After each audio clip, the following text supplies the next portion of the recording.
Salam sejahtera bagi kita semua. Shalom, saya Arlens Kauntu.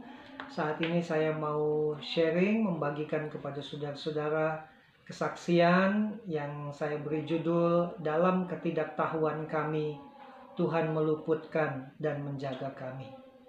Saudara-saudara, berawal dari tanggal 13 Maret ketika mama kami meninggal dunia, dan pemakaman tanggal 15 Maret yang lalu dihadiri oleh banyak sanak famili, termasuk yang jauh dari Jakarta, dari kota-kota yang lain, bahkan dari luar negeri datang ke kota kami di Tomohon menghadiri acara pemakaman ini.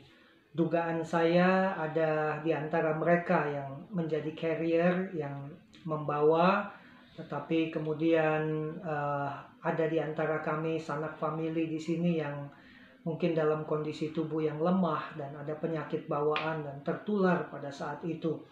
Kenapa saya mengatakan demikian? Karena 2 minggu sesudah mama kami dimakamkan, ipar saya yang berdomisili di Tomohon juga, yang kurang lebih 5 km dari rumah tempat tinggal kami, itu ipar saya ini kemudian sakit dan dirawat di rumah sakit selama 1 minggu. Dan alangkah terkejutnya kami ketika almarhum kemudian meninggal dunia. Kami semua terkejut.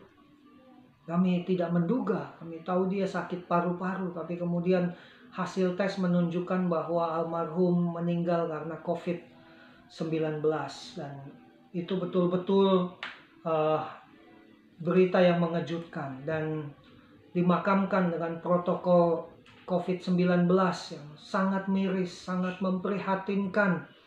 Dan kami sekeluarga sangat berduka karena dalam tempo 3 minggu kami kehilangan mama, meninggal dunia. Kemudian ipar kami terkejut sekali meninggal dunia waktu itu.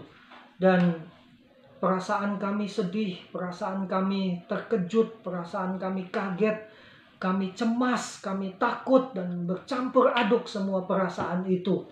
Ditambah lagi sebagai ODP, langsung status kami waktu itu sebagai ODP harus mengalami berbagai tekanan psikis yang luar biasa, stigma negatif. Karena almarhum ini adalah kasus pertama di Sulawesi Utara COVID yang meninggal dunia. Betul-betul kami terpukul dan menjadi sorotan pada saat itu.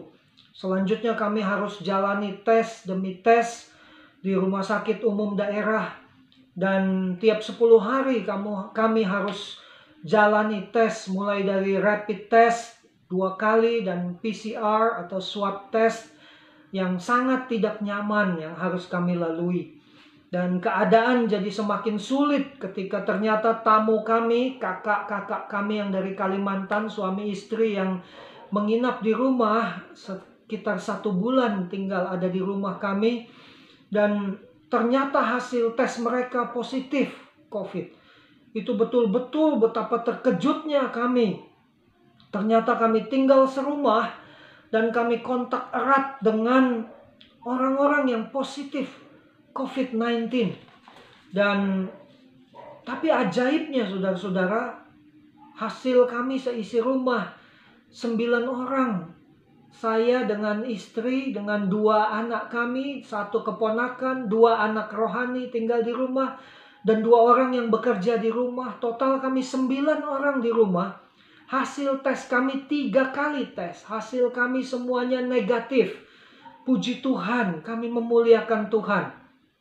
Dan sampai-sampai ketika mendengar kisah ini, seorang sahabat kami, seorang dokter yang mendengar kesaksian ini, dia keheranan. Kok bisa ya katanya. Dan dia menyimpulkan bahwa ini mujizat ya. Kami kontak erat dengan almarhum yang meninggal dunia. Sangat dekat, bersalaman, makan bersama, berpelukan, cipika-cipiki, sebagai kami saudara ipar. Dan kami tidak pernah tahu ternyata beliau positif COVID dan meninggal dunia waktu itu. Kami betul-betul keheranan. Kami betul-betul cemas, takut. Tetapi ternyata hasil tes kami negatif semua. Dan saudara-saudara, Mujizat, mujizat. Dokter sendiri mengatakan ini mujizat. Dan mengapa kami diluputkan oleh Tuhan? Saya akhirnya menemukan jawabannya. Supaya kami bisa menopang 3 orang kakak-kakak kami yang harus diisolasi di rumah sakit. Untuk kami bisa bantu mereka. Sekitar hampir 1 bulan mereka bertiga ada di rumah sakit diisolasi. Istri dari almarhum, itu kakak kandung saya. Lalu kakak saya dan istrinya yang dari Kalimantan.